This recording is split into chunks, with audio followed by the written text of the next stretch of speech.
Дорогий Флорін, Ірен та Талан, я дуже дякую за те, що ви сьогодні знаходитесь тут і тим самим демонструєте реально на справі свою підтримку України в цей складний для нас час. Dear Florin, dear Irene, dear Talan, thank you very much for coming here today. You're here today with us, and by this you demonstrate your sincere support and assistance to us at this difficult time for this country. Я знаю, що ваші країни підтримують Україну, і ваша підтримка відчутна, і ми дуже вдячні за неї. So we know that your countries support Ukraine. We feel this support, and we highly appreciate it. Але я звернувся до спікерів парламентів світу саме тому, що вони мають приїхати сюди і на власні очі побачити, що зробила Росія за цей більше ніж двохмісячний період в Україні. But I addressed the speakers of the world, and I asked them to come here and to see with their own eyes what Russia had done during these 2 months of war in Ukraine. І ті спікери, які мали сумніви, вони приїжджають от сюди і переконуються в цьому оджаху. Ті спікери, які не мали сумнівів, вони приїжджають сюди і ще більше переконуються в своїй правоті. І я дуже дякую, що вони після цього стають ще сильнішими в підтримці України. And those speakers who had some doubts about the stories they hear about what's going on in Ukraine come here and they become convinced that it was really horrible, the things happen here. Those who had no doubts, they come here and they see with their own eyes, and it just makes their beliefs stronger about things that are happening here. And I'm sure that this is a very good thing to do for the speakers and to come here to see what's going on, what has been done here.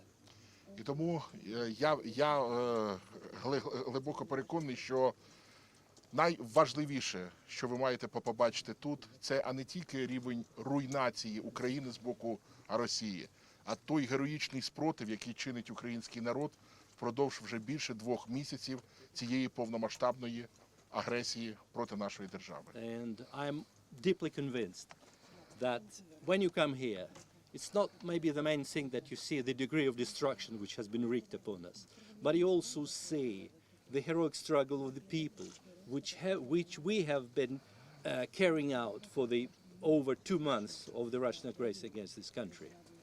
І я знаю, що ми парламентарі, ми представники наших народів. Тому ваше перебування тут – це яскравий приклад того, як народи ваших країн підтримують український народ, за що я вам дуже дякую. Yes, we parliamentarians, we represent our peoples. So your stay here is a very bright testimony to the fact that your nations, your peoples are supporting our people. And I'm very grateful to you for that. Thank you. І тому я от хочу запросити вас, а теж декілька слів, і тоді, якщо будуть запитання, ми спробуємо додати на них відповідь, тому що після цього ми їдемо до Верховної Ради. And I would like to invite you, if possible, to say a few words about your impressions. Maybe there are some questions afterwards, and then we'll continue and we'll go to the Parliament, to the Верховна Рада. Well, thank you. Thank you, Ruslan. Thank you for inviting us. It's been an eye-opening experience so far. And I think you're right. When you come here, the destruction, you see those things, but you've seen those on TV. But what you observe immediately is the spirit of the people. They have not given up. And actually, it's this that has given you the victory. I call it victory already because I think you will win. I know you will win this war against Russian aggression. Дякую, Руслане. Дякую за можливість побачити все це. Це дійсно відкрило нам очі на все, що тут відбувалося.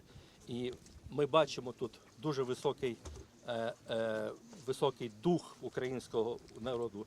І ми впевнені, що за Україною буде перемога. I'm here representing Romanian people, and they all have been with you from the first moment. We've been helping Ukrainian refugees from day one. We'll help them in the future, but also we have to do more. Я тут представляю Румунію. Ми були з вами з перших годин. У нас дуже багато зараз біженців з України. Ми для них працюємо, і я впевнений, що ми маємо ще більше допомагати їм. When I say more, I mean we have to support more sanctions against Russia, also support more even weapons for Ukraine, but also we have to think about the next step, rebuilding Ukraine. And this is again an effort that we should all together get together and hope and help Ukraine be rebuilt as soon as possible for those Ukrainians that want to come back home to have a home. Thank І you. також, я думаю, ми маємо зробити більше і для України. Це мають бути більш посилені санкції проти Росії, але це також має бути думки про те, як ми будемо відновлювати Україну. Ми маємо відновити цю країну, і ми будемо вам в цьому допомагати. Дякую. Thank you so much. Dear Ruslan, dear colleagues from Romania and North Macedonia, ladies and gentlemen, of course I accepted your invitation and I was very touched by your words in your invitation because I think it's the least we all have to do to come here and to show the solidarity, because this solidarity I witness every day in Switzerland but all over Europe, and we stand with you, you know it. Дякую, Руслане. Шановний Руслане, шановні представники Македонії, Румунії. Я знаю, що це було для мене дуже важливо було відповісти на ваше запрошення і приїхати сюди. Я хочу сказати, що те, що ми тут, це прояв нашої солідарності. І ми у Швейцарії, ми вже допомагаємо Україні і працюємо над цим. And of course, when we saw at our homes on our television screens the terrible images, we were deeply touched. But to see it today makes it even deeper. But it makes also, or it shows that you didn't lose courage, even though you have gone to hell, because you want to rebuild your country, and you made it very clear today. Ми, коли у Швейцарії спостерігали те, що тут відбувалося по телебаченню, ми були дуже глибоко вражені. Але коли ми приїхали зараз і побачили, що тут з власними очима, ми відчули, що це було просто пекло. Але ви в цьому пеклі не втратили мужності. І зараз, і сьогодні ви впевнені в майбутньому і думаєте про те, як вже організувати відновлення країни. And I think it was very clear that we had to stand by your side, because we always stand by the side of humanitarian law and international law. But in the... Ми впевнені, що ми і надалі будемо вам допомагати. Ми завжди на стороні міжнародного права. Ми на стороні міжнародного гуманітарного права. But I think it's even more important that all of us stand with you in the weeks and months to come and to reconstruct with you a democratic, liberal, sovereign Ukraine. Thank you so much. І ми сподіваємося, що і найближчими тижнями, і найближчими місяцями ми будемо біля вас і разом з вами відбудуємо незалежну, суверенну, процвітаючу Україну. Добър ден на сите, драг пријател Руслан, почитувани колеги. Секако особено ми е задоволство и со задоволство прифатив поканата лично да посетам Буча, Киев, Ирпин, за лично да се согледаме последиците од оно што е инвазија на Руската Федерација кон Украина. Шановний Руслане, шановні колеги з Румунії та Македонії, для мене було велика честь отримати це запрошення і відповідальність, і приїхати сюди, і побачити з власними очима те, що відбувалося в Бучі, в Ірпені і в цих місцях. Секако моето присуство е символ на лична, на институционална и поддршка на граѓаните на Република Северна Македонија кон народот на Украина и кон институциите на Украина. І, звичайно, наша сама присутність тут це підкреслює підтримку з боку наших інституцій, підтримку з боку наших народів, народу України. Нам од Западен Балкан свежи ни се сеќавањата од вакви слики кои што ги гледавме не подолго од 2 децении претhodно. Свеж ни е Речак во Косово, свежа ни е Сребреница во Босна и Херцеговина, и секако мислам дека најдобро ние ве разбираме и знаеме што значат овие слики што ги гледаме овде. Ми, представники Західних Балкан, добре розуміємо, що тут відбувається. У нас ще свіжа пам'ять від того, що відбувалося у нас біля 20 років тому. Ми пам'ятаємо події, які відбувалися в Косово, в Сребрениці, в Боснії, Герцеговині, і ми дуже добре вас розуміємо. Јас од тука можам да порачам дека лично ќе се залагам институциите и граѓаните на Република Северна Македонија да ја пружат сета можна поддршка која што ќе стои на располагање заедно со нашите партнери од Европска унија и меѓународната заедница.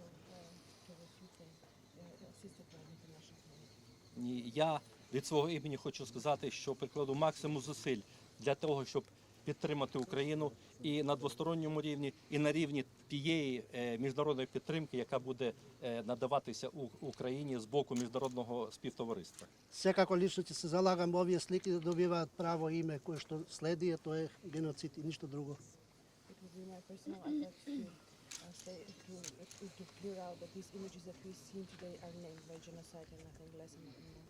І також я від свого імені хочу сказати, що ми маємо заявити, що ті картини, які ми бачили тут, це проявлення геноциду. Благодарам на можност. Дякую. Да, будь ласка, якщо. Да, будь ласка, да. Подскажите, пожалуйста, это же не первый встреч с членами парламента из Европы. А что конкретно вам сейчас нужен в Украине? Потому что мы видим же, ну да, мы видим вообще разрушение. These are not first meetings. What do you need now? Что вам конкретно сегодня нужно? Коли ми говоримо про підтримку України, ми говоримо про декілька основних і важливих для нас напрямків. When we speak about support to Ukraine, we speak about several aspects which are very important to us. Перший напрямок – це підтримання серйозної і жорсткої санкційної політики проти Російської Федерації. The first aspect is the maintenance of very serious and harsh position as regards the sanctions against the Russian Federation. Без виключень, без окремих умов, чітка санкційна політика, яка дасть можливість переламати економічний хребет агресору і машині війни. So, and these sanctions should have no loopholes, should have no restrictions, and should be strong enough to break the economic backbone of the Russian war machine. Тобто, коли ми говоримо про ембарго, ми говоримо про ембарго на всі енергоносії. Коли ми говоримо про SWIFT, ми говоримо про SWIFT для всіх банків. Коли ми говоримо про порти, ми говоримо на всі операції, пов'язані з суднами Російської Федерації. Без виключень, без якогось економічного інтересу, без прихованих економічних вигод. And when we speak about the oil and gas embargo, it should be total embargo. When we speak about the SWIFT blockage, it should be the blockage for all the Russian banks. When we speak about sanctions in the ports and against Russian ships and Russian shipping, it should be total ban without any loopholes, without any hidden economic interest. Другий напрямок, крім санкцій, для нас надзвичайно важлива економічна і фінансова підтримка для України. Тому що ви бачите, що в зв'язку з тим, що ведеться війна, що велика кількість територій окупована, економіка не може працювати на повний розмах. Тому нам дуже важлива економічна підтримка України. So the second aspect or the second area which is very important is the economic and financial support. Because the war is on and the economy is being ruined, so we need now the economic support to keep our economy going. Третій напрямок, а для нас надзвичайно важливий, це підтримка нашої євроінтеграційної перспективи. Тому що євроінтеграція і наша участь в Європейському Союзі – це те, на що український народ заслужив. Це те, за що український народ сплатив сповна. Ні один інший народ, який сьогодні знаходиться в великій Європейській Унії, не платив таку страшну ціну, як це зробили українці. And the third very important direction is support to our European integration prospects, because the Ukrainian people have paid and is paying very high price. The Ukrainian people for European integration. The Ukrainian people have deserved to be part of Europe and part of the European Union. None of the European peoples, as we see today, have paid so large a price and so heavy a toll has been on this country. Четвертий важливий напрямок – це питання військової підтримки України. Тому що без новітнього обладнання, без боєкомплектів Україна не зможе протистояти Російській Федерації. Тому нам дуже важливо саме така допомога для нашої держави. And the fourth direction of support is the military support, because without new equipment, without ammunition, so Ukraine won't be able to withstand such a fierce aggression on the part of Russia. І п'ятий напрямок, який для нас є визначальним, це побудова спільного плану відбудови України. Але такого плану, який би говорив не про відбудову України, а про відбудову Європи разом з Україною. And number 5 is we need a common plan to rebuild Ukraine. And it's just not to rebuild Ukraine as it was before. It's a common plan to rebuild Ukraine and to rebuild or build a new Europe. Цих планів 5, напрямків 5. So we have these 5 aspects or 5 Але от коли directions. вони разом, вони формують кулак. But when they come together, all these 5 aspects, so they come as a strong fist. І саме цей кулак, він має здолати Російську Федерацію. And this fist should strike and defeat Russia. I think you should also say NATO. Support you for that also. Ще таке питання стосуватиметься воно постачання зброї безпосередньо зі Швейцарії. Пам'ятаємо, що попередньо було накладено таке рішення про вето щодо постачання зброї, які вони виробляють спільно з Німеччиною. Як ви думаєте, чи сьогоднішній візит, чи сьогоднішнє все побачення вплине на інше рішення Швейцарії, чи плануєте ви це обговорити безпосередньо за Concerning the embargo on Swiss weapons, which go to Germany, and a decision was taken about the embargo. Is your visit going to change this? Якраз і приїзд от сюди спікерів говорить про те, що ми будемо обговорювати всі ці питання. So the very fact of that the speakers have come here, including our speaker from Switzerland, demonstrates the fact that we are going to discuss all this. Але той факт, що Швейцарія, яка зберігає нейтралітет, починаючи з позаминулого сторіччя, сьогодні чітко стала на сторону України, свідчить про багато. Я думаю, що в нас великі перспективи на майбутнє. But the mere fact that Switzerland, which has been staying neutral for 200 years, so the mere fact that the speaker comes here is already demonstrate very strong support, and it lays a very good ground for our future cooperation. Тому я дуже вдячний Ірен, що вона знаходиться I'm тут, very і ми thankful обов'язково ці to питання Irene for обговоримо. coming here. So we'll discuss all this. Ну, ми переговоримо, давайте. Щоб добре. So Так, we'll talk about it. У нас long day. да. Все, Пане я... Руслане, ви раніше зазначали, що десь 10 депутатів виїхали з України ще до початку війни і не повернулися, як я розумію. Хто з депутатів втік з домови? Ну, дивіться, ці імена вже є в засобах масової So інформації. some MPs have left Ukraine. So what are the names of the MPs? Some of them have left. Can we name them now? Я можу сказати, з якої переважно вони фракції. Ми це всі чудово знаємо, а по іменах, ну давайте ми обов'язково I can say that they are mostly from one political group, but I will tell you the names afterwards. About 10 of them. They want the names. І ви також сказали, що вже більшість необхідних рішень важливих Рада ухвалила. Що наступне тоді буде розглядати? Ну, у нас є, Yeah, they left 10 of them. давайте, можливо. About the future agenda for the Ukrainian parliament. What are the next items on the Ukrainian parliament's agenda? У нас є ціла низка рішення, які пов'язані з забезпеченням ще деяких сфер і переведенням їх на арейки воєнного стану. So we have a few issues which relate to some specific economic areas and to recalibrating them to the war mode. Важливе питання, яке ми будемо розглядати на наступному засіданні, це питання створення необхідного інструментарію для Міжнародного кримінального суду. And also we'll discuss at one of future meetings in the parliament how to provide tools to establish an international criminal court. І ціла низка інших нюансів ми якраз збираємо зараз той законодавчий масив, який ми будемо розглядати. Now we are preparing quite a few issues for our future agenda.